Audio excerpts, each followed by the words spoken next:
सफलता आपका परिचय दुनिया के सामने कराएगी और असफलता दुनिया का परिचय आपसे करा देगी। कहते हैं ना कि महफिल भी रोएगी, हर दिल भी रोएगा, डूबेगी कश्ती मेरी तो साहिल भी रोएगा। इतना प्यार बांटूंगा इस दुनिया में ऐ मेरे दोस्त कि मेरे मरने के बाद मेरे आशिक तो क्या मेरा कातिल भी रोएगा। और दुनिया में ना किसी भी समस्या है भाई, उसका सबसे अच्छा एक टोल फ्री नंबर है। दुनिया की कोई भी समस्या का सबसे टोल फ्री नंबर है दोस्त। एक बढ़िया दोस्त बनाओ भाई, 2-4 लोगों का, और उनसे ही आप पढ़ाई लिखाई हर तरह के डिस्कस करते रहो। दोस्त से बढ़िया टोल फ्री नंबर कोई नहीं है, हर चीज़ का इलाज है। और कुछ दोस्त जिंदगी में तो ऐसे बनाओ ना जो आपकी प्रॉब्लम को वैसे ही समझ जाए जैसे डॉक्टर की लिखावट मेडिकल स्टोर वाला पढ़ लेता है। और एक बात और, ये जो अच्छी किताबें होती हैं और अच्छे दोस्त होते हैं ना, जल्दी समझ में नहीं आते हैं। लेकिन इसलिए दोस्ती बहुत अच्छे सोच समझ के कीजिएगा, क्योंकि कहा जाता है कि एक आम 10 आम को सड़ा सकता है, लेकिन 10 अच्छा आम एक सड़े हुए आम को कभी ठीक नहीं कर सकते हैं। इसलिए अगर आपको कोई आपके सर्किल में, कोई आपके करियर में कोई बाधा आता है तो तुरंत बाहर कीजिए, उनसे कोई इग्नोर मत कीजिए। ज़िंदगी जो है ना वो एक एग्ज़ाम की तरह है, और इस एग्ज़ाम में ना ज़्यादातर लोग फेल हो जा रहे हैं। क्यों फेल हो रहे हैं? क्योंकि वो एक दूसरे का नकल कर रहे हैं और उनको पता ही नहीं है कि सबका क्वेश्चन पेपर अलग है, इसीलिए फेल हो रहे हैं। तो ज़िंदगी में सबकी समस्याएं अलग होती हैं। आप दूसरे की समस्या से केवल साहस ले सकते हैं, उसका तरीका नहीं अपना सकते। हिम्मत बनाए रखिए कि नहीं, हमें भी इस सफलता को पाना है। और ये ज़िंदगी जो है ना एक अजीब सी रेस है यार, समझ में नहीं आता है। अगर तेज भागिएगा तो आपके अपने पीछे छूट जाएंगे, और धीमे दौड़िएगा तो आपके अपने ही आपको पीछे छोड़ के चले जाएंगे। इसलिए ज़िंदगी की रफ्तार इतनी बनाए रखो यार कि भले दुश्मन आगे निकल जाए लेकिन एक दोस्त पीछे नहीं छूटना चाहिए। अपने ज़िंदगी में हौसला बना के रखिए। पतंग को पता होता है कि उसका अंत एक कचड़े में जाकर होगा, लेकिन उससे पहले उसे आसमान छूकर दिखाना होता है। पहाड़ों को चीरते हुए जब नदी निकलती है ना तो कभी नहीं पूछती है कि समुंदर अभी कितना दूर है, और नदी में गिरने से तो कभी किसी की मौत नहीं होती है। मरता तो वही है जिसे तैरना नहीं आता है। तो हम सब परिस्थितियों के आगे हार जाते हैं, हम हार जाते हैं। परिस्थितियां सबके सामने होती है, जो डट के रहा उसे मंजिल मिली, और जो नहीं डटा वो हार के चला गया। जब हमारे पास परिस्थितियां आती हैं, हम घिर जाते हैं चारों ओर से, तो हम परिस्थितियों को दोष देने लगते हैं, न कि उस परिस्थितियों से निकलते हैं। कोई मस्जिद जाता है, कोई मंदिर जाता है, कभी सोचा है भगवान को कितना बुरा लगता होगा? सोचते होंगे कि बंदा केवल हमसे मांगने ही आता है, यार कभी मिलने भी आया करो। हमको तो लगता है किसी दिन भगवान निकल के बोलेंगे कि यार केवल तुम लोग हमसे मांगने ही आते हो, कभी मिलने भी आया करो। तो भगवान से या अल्लाह से सबसे एक दुआ मांगिए कि आप हमको मुसीबत देना है, आप दीजिए। आप जिस तरह से हमें खुशी देते हैं उसी तरह से हम आपके दिए गए दुखों को भी अपनाएंगे, लेकिन हाँ, उस दुख से लड़ने की हिम्मत भी जरूर दीजिएगा। और सबको अपने अपने कर्मों का पता होता है, यूं ही गंगा किनारे इतनी भीड़ नहीं लगी रहती।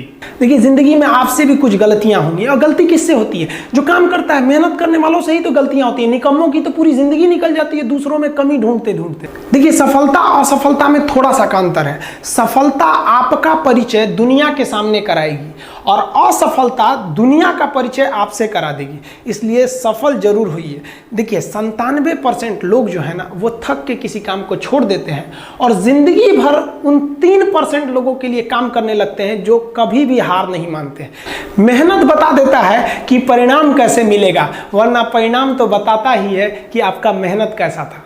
कुछ लोगों को लगता है कि उनके पिताजी बहुत पहुंच वाले हैं, दादाजी बहुत पहुंच वाले हैं, तो उनकी बदौलत हमें कोई काम मिल जाएगा, कोई जॉब मिल जाएगा। तो कोई ये बहुत बड़ी बात नहीं है। पहचान से मिला काम बहुत देर तक नहीं रहती है, लेकिन काम से मिलने वाली पहचान आजीवन रहती है। हम स्टूडेंट्स को कहना चाहेंगे, आजकल स्टूडेंट्स को पता नहीं क्या हो गया है ना, सोचना वो लड़की के पीछे पगलाया है, कहता है कि लव हो गया। भाई दुनिया में लव नहीं होता है किसी से, ये एक अट्रैक्शन है सबको। मान लीजिए मेल है तो उसे फीमेल से होगा, फीमेल से है तो उसे मेल से होगा। तो कोई कैसे कहेगा कि हम तुम्हारी ओर अट्रैक्ट हो रहे हैं? तो उसको छुपाने के लिए कहता है हमको लव हो गया। भैया लव अब नहीं हो गया। अगर आपसे कोई कहता है ना कि आपको वो आपसे ट्रू लव करता है, तो उससे कहिएगा कि हमको अभी मेरा किडनी खराब हो गया, 1 लाख रुपए की ज़रूरत है, नहीं देगा।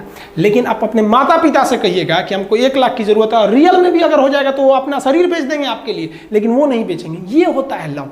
लेकिन लोग अट्रैक्शन को लव कहते हैं, उसके लिए पूरी ज़िंदगी बर्बाद कर देते हैं। ये सब बाबू गलत चीज़ है। जो आप अपना देखिए, आप अपना करियर छोड़ के अगर इस सब चीज़ में जाइएगा तो पूरी लाइफ बर्बाद हो जाएगी। आप जो रिश्ता खोजते हैं अपना कॉलेज में, कोचिंग में, ये सब परमानेंट रिश्ते नहीं हो सकते हैं। हाँ, आप गर्लफ्रेंड से शादी करेंगे तो ये आपके लिए बेस्ट लड़की होगी, लेकिन माँ बाप जो ढूंढ के लाएंगे, जो भगवान आपके लिए बनाया है, वो लड़की आपके लिए यूनिक होगी।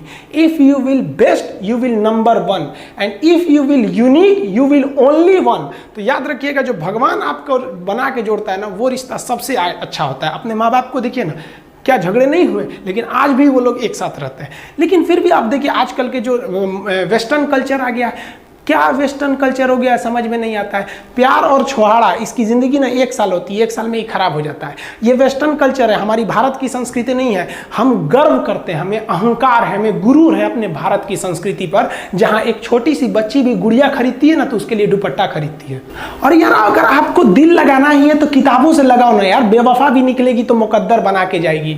दिन ना सबके लिए 24 घंटा का होता है, ऐसा नहीं है कि आपको अलग से वक्त मिलेगा, लेकिन इसी 24 घंटे में किसी को प्यार करके पति बनने का शौक है, तो किसी को मेहनत करके करोड़पति बनने का शौक है। तो आप डिसाइड करिए आपको क्या बनना है, क्योंकि बरसों बाद जब लोग ये मिलेंगे ना आपसे, तो ये नहीं पूछेंगे कि कितनी गर्लफ्रेंड है, लोग पूछेंगे कमाता कितना है, हैसियत कितनी है तुम्हारी। ये दुनिया का उसूल है कि लोग कभी भी आपसे खैरियत नहीं, आपकी हैसियत पूछते हैं। लोग एक दूसरे से वादा करते हैं कि तुम्हारा जिंदगी भर साथ निभाएंगे, कोई किसी का साथ नहीं निभाता है। लोग अर्थी और जनाजा भी ले जाते हैं ना 2 कदम, तो कंधे बदल बदल के ले जाते हैं, जबकि पता है कि आखिरी मुलाकात है। और लोग यहाँ कंधा बदल बदल के ले जा रहे हैं और लोग वादे कर रहे हैं कि जिंदगी भर साथ निभाएंगे, कोई साथ नहीं निभाता है।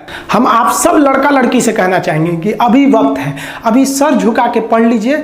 वादा है आपसे कि जिला में सबसे ऊंचा सर आपका होगा, लेकिन अगर अभी आप सोचिएगा आराम करने के लिए, पूरी जिंदगी आपको तकलीफ उठानी पड़ेगी। अगर आज आप किताबों के दीवाने हो गए ना, तो कल दुनिया आपकी दीवानी हो जाएगी। किसी ड्रीम गर्ल के लिए ना अपने माँ बाप के ड्रीम को कभी नहीं छोड़ना चाहिए। आप लोग जो सोचते हैं ना इधर उधर, वो खुशी तो आप लोगों ने कभी देखा ही नहीं। कोई स्टूडेंट अभी तक खुशी नहीं देखा। हम आपको व्यक्तिगत बताते हैं।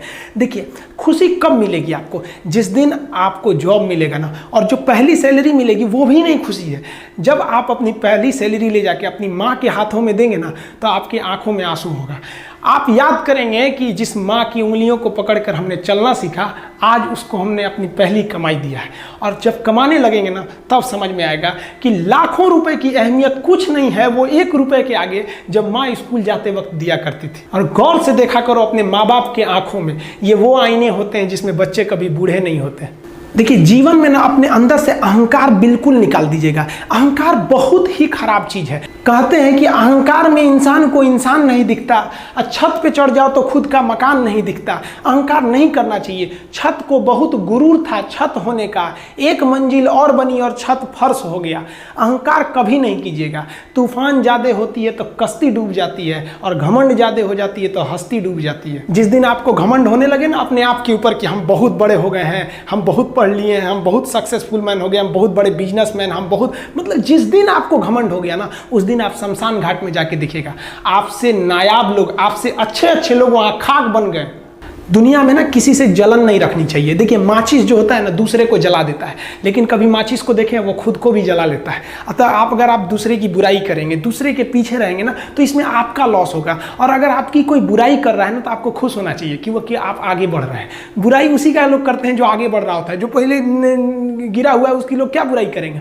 और जब भी आपकी कोई बुराई करे तो आप उसे सहज स्वीकार करें, और आप उसे प्रूव मत कीजिए कि हम ये नहीं हैं। हम लोग गलती क्या करते हैं स्टूडेंट लोग, कि प्रूव करने लगते हैं। नहीं, आपको अपने आप को इम्प्रूव करना है। अगर कोई गलती हो गई है, आपको कोई बुराई कर रहा है, तो आप उसको सहज स्वीकार कीजिए। जिस दिन आपके अंदर अपनी बुराई सुनने की क्षमता आ गई, यकीन मानिए आप सफलता के दहलीज पे अपनी पहली कदम रख दिए उसी दिन।